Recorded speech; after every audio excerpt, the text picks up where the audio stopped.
ಆಂದೋಲನ ಶ್ರೀಗಳು ಮತ್ತು ಯತ್ನಾಳ್ ಆಡಿಯೋ ಸಾಮಾಜಿಕ ಜಾಲತಾಣದಲ್ಲಿ ವೈರಲ್. ಕೋಮುಲ್ ನೇಮಕಾತಿ ಹಗರಣ ಸಾಬೀತು. ಮೆಡಿಕಲ್ ಕಾಲೇಜಿನ ಲೇಡೀಸ್ ಟಾಯ್ಲೆಟ್ನಲ್ಲಿ ಮೊಬೈಲ್ ಇಟ್ಟು ಚಿತ್ರೀಕರಣಕ್ಕೆ ಯತ್ನ. ಅಪ್ರಾಪ್ತ ತಗಲಾಕೊಂಡಿದ್ದು ಹೇಗೆ ನೋಡೋಣ ಕರ್ನಾಟಕ ಟಾಪ್ 20ಯಲ್ಲಿ. ಮಂಡ್ಯ ಜಿಲ್ಲೆ ಕೆಆರ್ಪೇಟೆ ತಾಲೂಕಿನ ಬೀಕನಹಳ್ಳಿಯಲ್ಲಿ ಸಂಗೊಳ್ಳಿ ರಾಯಣ್ಣ ಪ್ರತಿಮೆಯನ್ನ ವಿರೂಪಗೊಳಿಸಲಾಗಿದೆ. ರಾಯಣ್ಣನ ಕೈಲಿದ್ದ ಕತ್ತಿಯನ್ನು ದುಷ್ಕರ್ಮಿಗಳು ಮುರಿದು ಹಾಕಿದ್ದು, ಕಾಲ್ ಸೇರಿದಂತೆ ಪ್ರತಿಮೆ ಸೇರಿದಂತೆ ವಿವಿಧ ಭಾಗಗಳನ್ನ ದುಷ್ಕರ್ಮಿಗಳು ವಿರೂಪಗೊಳಿಸಿದ್ದಾರೆ. ಕಳೆದ ವರ್ಷವಷ್ಟೇ ಸಂಗೊಳ್ಳಿ ರಾಯಣ್ಣನ ಪ್ರತಿಮೆಯನ್ನ ಬೀಕನಹಳ್ಳಿ ಗ್ರಾಮಸ್ಥರು ಪ್ರತಿಷ್ಠಾಪನೆ ಮಾಡಿದ್ರು. ತಡರಾತ್ರಿ ಕಿಡಿಗೇಡಿಗಳು ದುಷ್ಕೃತ್ಯ ಎಸಗಿದ್ದು, ದುಷ್ಕರ್ಮಿಗಳ ವಿರುದ್ಧ ಗ್ರಾಮಸ್ಥರು ಆಕ್ರೋಶ ಹೊರಗಾಕಿದ್ದಾರೆ. ಪ್ರತಿಮೆ ಎದುರು ಗ್ರಾಮಸ್ಥರು ಪ್ರತಿಭಟನೆ ಮಾಡಿದ್ದು, ಶೀಘ್ರವೇ ಆರೋಪಿಗಳನ್ನ ಪತ್ತೆ ಹಚ್ಚಿ ಕಠಿಣ ಕಾನೂನು ಕ್ರಮ ಕೈಗೊಳ್ಳಬೇಕು ಅಂತ ಆಗ್ರಹಿಸಿದ್ದಾರೆ. ಯತ್ನಾಳ್ ಹಾಗೂ ಆಂದೋಲ ಸ್ವಾಮಿ ಸಂಭಾಷಣೆ ಎನ್ನಲಾದ ಆಡಿಯೋ ವೈರಲ್ ಆಗಿದ್ದು, ಆಂದೋಲ ಸ್ವಾಮಿ ಮತ್ತು ವಿಜಯಪುರ ನಗರ ಶಾಸಕ ಬಸವನಗೌಡ ಪಾಟೀಲ್ ನಡುವೆ ಸಂಭಾಷಣೆ ಆಡಿಯೋವನ್ನ ವಿವಿಧ ಹಿಂದೂಪರ ಸಂಘಟನೆಗಳು ಹಂಚಿಕೊಂಡಿದೆ. ಸಂಭಾಷಣೆಯಲ್ಲಿ ಮಲ್ಲಿಕಾರ್ಜುನ್ ಖರ್ಗೆ, ಎಂಬಿ ಪಾಟೀಲ್, ಪ್ರಿಯಾಂಕ್ ಖರ್ಗೆ ಹೆಸರು ಪ್ರಸ್ತಾಪ ಮಾಡಿದ್ದು, ಮತದಾನದ ಹಿಂದಿನ ದಿನ 6 ನಿಮಿಷ ಆಡಿಯೋ ಸಂಭಾಷಣೆ ಮಾಡಿದ್ದು, ಲಿಂಗಾಯತ ಮತ್ತು ಹಿಂದೂಗಳು ಕಲಬುರಗಿಯಲ್ಲಿ ಬಿಜೆಪಿಯನ್ನು ಬೆಂಬಲಿಸೋಕೆ ಯತ್ನಾಳ್ ಮನವಿ ಮಾಡಿದ್ದಾರೆ. ಮಲ್ಲಿಕಾರ್ಜುನ್ ಖರ್ಗೆ ಹೆಚ್ಚಿನ ಮುಸ್ಲಿಂ ಓಲೈಕೆಯಲ್ಲಿ ತೊಡಗಿದ್ದಾರೆ. ಪ್ರಿಯಾಂಕಾ ಖರ್ಗೆ ಅತಿಯಾಗಿ ಹಿರಿಯರು ಅನ್ನೋ ಗೌರವ ಇಲ್ಲದೆ ಮಾತಾಡ್ತಾರೆ. ಮುಸ್ಲಿಮರು, ದಲಿತರು ಹಾಗೂ ಪ್ರಸಕ್ತ ರಾಜಕೀಯ ಬೆಳವಣಿಗೆಗಳ ಕುರಿತು ಆಂದೋಲನ ಶ್ರೀಗಳಿಗೆ ಯತ್ನಾಳ್ ತಿಳಿಸಿದ್ದಾರೆ. ಕೋಮುಲ್ನಲ್ಲಿ ನೇಮಕಾತಿ ಹಗರಣ ಮಾಡಿರೋದು ಸಾಬೀತಾಗಿದೆ. 75ಕ್ಕೆ 75 ನೇಮಕಾತಿಯಲ್ಲಿ ಮೋಸ ಮಾಡಲಾಗಿದೆ. ಈ ಬಗ್ಗೆ ಕಾಂಗ್ರೆಸ್ ಶಾಸಕ ನಂಜೇಗೌಡ ವಿರುದ್ಧ ಆರೋಪದ ಬಗ್ಗೆ ಇಡಿ ಅಧಿಕಾರಿಗಳು ತನಿಖೆ ಮಾಡಿ ಲೋಕಾಯುಕ್ತಕ್ಕೆ ವರದಿಯನ್ನು ರವಾನೆ ಮಾಡಿದ್ದಾರೆ. ಪ್ರಕರಣದ ಸಂಬಂಧ 75 ಅಭ್ಯರ್ಥಿಗಳ ಹೇಳಿಕೆಯನ್ನು ದಾಖಲು ಮಾಡಿದ್ದು, ಇಡಿ ಮುಂದೆ ನೇಮಕಾತಿಗಾಗಿ ಹಣ ನೀಡಿರೋದಾಗಿ ತಪ್ಪೊಪ್ಪಿಕೊಂಡಿದ್ದಾರೆ. ಹೀಗಾಗಿ ಈ ಬಗ್ಗೆ ಭ್ರಷ್ಟಾಚಾರ ನಿಯಂತ್ರಣ ಕಾಯ್ದೆಯಡಿ ತನಿಖೆ ಮಾಡುವಂತೆ ಇಡಿ ಲೋಕಾಯುಕ್ತಕ್ಕೆ ಪತ್ರ ಬರೆದಿದೆ. ಶಾಸಕ ನಂಜೇಗೌಡ ಸೇರಿ ಪ್ರಭಾವಿ ನಾಯಕರ ವಿರುದ್ಧವೂ ತನಿಖೆ ಮಾಡುವಂತೆ ಪತ್ರ ಬರೆದಿದ್ದಾರೆ. ಇಡಿ ಬರೆದ ಪತ್ರದ ಆಧಾರದ ಮೇಲೆ ಭ್ರಷ್ಟಾಚಾರ ನಿಯಂತ್ರಣ ಕಾಯ್ದೆಯಡಿ ತನಿಖೆಗೆ ಅನುಮತಿ ಕೋರಿ ಸರ್ಕಾರಕ್ಕೆ ಲೋಕಾಯುಕ್ತ ಡಿಜಿ ಪ್ರಶಾಂತ್ ಠಾಕೂರ್ ಪತ್ರ ಬರೆದಿದ್ದಾರೆ. ಮೆಡಿಕಲ್ ಕಾಲೇಜಿನ ಲೇಡೀಸ್ ಟಾಯ್ಲೆಟ್ನಲ್ಲಿ ಮೊಬೈಲ್ ಇಟ್ಟು ಚಿತ್ರೀಕರಣ ಮಾಡಲು ಯತ್ನಿಸಿದ ಅಪ್ರಾಪ್ತನನ್ನು ಪೊಲೀಸರು ಬಂಧಿಸಿದ್ದಾರೆ. ಮಂಗಳೂರಿನ ಬಾವುಟಗುಡ್ಡಿಯಲ್ಲಿರುವ ಖಾಸಗಿ ಮೆಡಿಕಲ್ ಕಾಲೇಜಿನಲ್ಲಿ ಮೇ 6ರಂದು ಈ ಘಟನೆ ನಡೆದಿದೆ. ಮೆಡಿಕಲ್ ಕಾಲೇಜಿಗೆ ಅಪ್ರಾಪ್ತ ರೋಗಿಯಂತೆ ಆಗಮಿಸಿದ್ದ. ಬಳಿಕ ಲೇಡೀಸ್ ಟಾಯ್ಲೆಟ್ ಒಳಗೆ ಹೋಗಿ ಮೊಬೈಲ್ ಇಟ್ಟು ಬಂದಿದ್ದ. ಇದೇ ವೇಳೆ ಲೇಡೀಸ್ ಟಾಯ್ಲೆಟ್ನಲ್ಲಿ ಮೊಬೈಲ್ ರಿಂಗ್ ಆಗಿದ್ದು, ವಾಚ್ಮನ್ ಪರಿಶೀಲನೆ ನಡೆಸಿದಾಗ ಮೊಬೈಲ್ ಇಟ್ಟಿರೋದು ಪತ್ತೆಯಾಗಿದೆ. ಆದರೆ ಮೊಬೈಲ್ನಲ್ಲಿ ಯಾವುದೇ ದೃಶ್ಯ ಸರಿಯಾಗಿಲ್ಲ.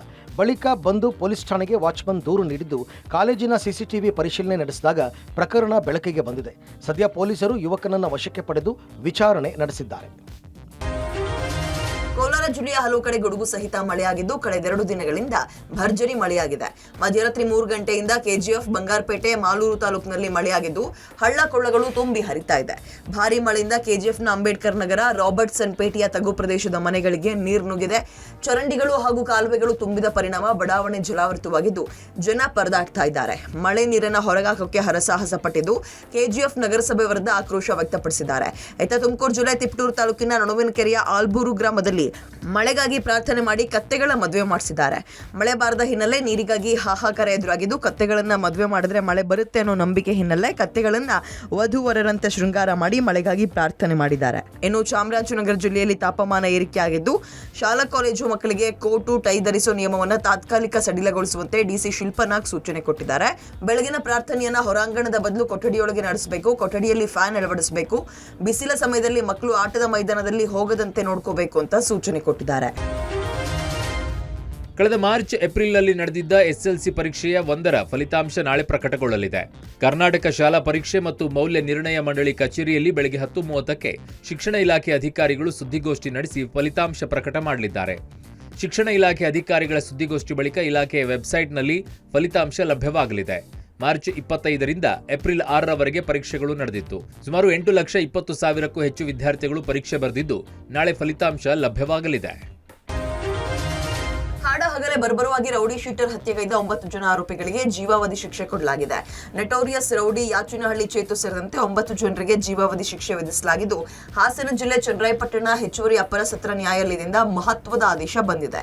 ಕೊಲೆ ನಡೆದು 10 ತಿಂಗಳಲ್ಲಿ ವಿಚಾರಣೆ ಮುಗಿಸಿದ ನ್ಯಾಯಾಲಯ ತೀರ್ಪನ್ನು ಪ್ರಕಟ ಮಾಡಿದ್ದು, 2023ರ ಜುಲೈ 4ರಂದು ಚನ್ನರಾಯಪಟ್ಟಣದ ಮುಖ್ಯ ರಸ್ತೆಯಲ್ಲಿ ರೌಡಿ ಶೀಟರ್ ಮಾಸ್ತಿಗೌಡನನ್ನ ಯಾಚನಹಳ್ಳಿ ಚೇತನ್, ಮಂಡ್ಯ ಶಿವು ಅಲಿಯಾಸ್ ಶಿವಕುಮಾರ್, ಉಲಿವಾಲ ಚೇತು, ರಾಕಿ ಅಲಿಯಾಸ್ ರಾಕೇಶ್, ಸುಮಂತ, ಭರತ್, ಹರೀಶ್, ಮೊಟ್ಟೆ ಅಲಿಯಾಸ್ ರಾಹುಲ್ ಮತ್ತು ರಾಘು ಅಲಿಯಾಸ್ ರಾಘವೇಂದ್ರ ಹತ್ಯೆ ಮಾಡಿದ್ರು.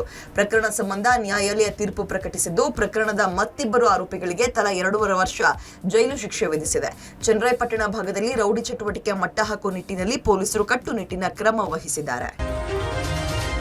ರಾಜ್ಯದಲ್ಲಿ 2 ಹಂತದ ಲೋಕಸಭೆಯ ಚುನಾವಣೆ ಮುಕ್ತಾಯವಾಗಿದ್ದು, ರಾಜಕೀಯ ನಾಯಕರು ರಿಲ್ಯಾಕ್ಸ್ ಮೂಡ್ನಲ್ಲಿದ್ದಾರೆ. ಎಲ್ಲರೂ ತಮ್ಮ ತಮ್ಮ ಕುಟುಂಬಸ್ಥರ ಜೊತೆಗೆ ಕಾಲ ಕಳೆಯುತ್ತಿದ್ದಾರೆ. ಪ್ರಹ್ಲಾದ್ ಜೋಶಿ ಲೋಕಸಭೆಯ ಚುನಾವಣೆ ಬಳಿಕ ರಿಲ್ಯಾಕ್ಸ್ ಮೂಡ್ನಲ್ಲಿದ್ದು, ಪತ್ನಿ, ಮಕ್ಕಳು, ಮೊಮ್ಮಕ್ಕಳ ಜೊತೆಗೆ ತಮ್ಮ ಮಯೂರಿ ಎಸ್ಟೇಟ್ನಲ್ಲಿ ಕಾಲ ಕಳೆದಿದ್ದಾರೆ. ಚಿಕ್ಕೋಡಿ ಲೋಕಸಭಾ ಅಭ್ಯರ್ಥಿ ಅಣ್ಣಾಸಾಹೇಬ ಜೊಲ್ಲೆ ಕೂಡ ಅವರ ಪತ್ನಿಯ ಜೊತೆಗೆ ಕಾಲ ಕಳೆದಿದ್ದಾರೆ.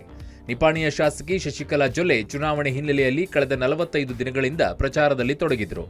ಆದ್ರೀಗ ಚುನಾವಣೆ ಮುಕ್ತಾಯವಾದ ಹಿನ್ನೆಲೆಯಲ್ಲಿ ಕುಟುಂಬಸ್ಥರ ಜೊತೆಗೆ ಟೈಮ್ ಸ್ಪೆಂಡ್ ಮಾಡ್ತಾ ಇದ್ದಾರೆ. ಚಿಕ್ಕೋಡಿ ತಾಲೂಕಿನ ಎಕ್ಸಾಂಬ ಪಟ್ಟಣದಲ್ಲಿರೋ ಮನೆಯಲ್ಲಿ ಹೂತೋಟ ಹಾಗೂ ಪ್ರಶಾಂತವಾಗಿರುವಂತಹ ವಾತಾವರಣದಲ್ಲಿ ವಿಶ್ರಾಂತಿ ಪಡೆದಿದ್ದಾರೆ.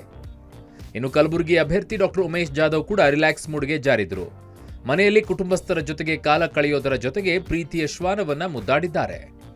ಧಾರವಾಡ ಕಾಂಗ್ರೆಸ್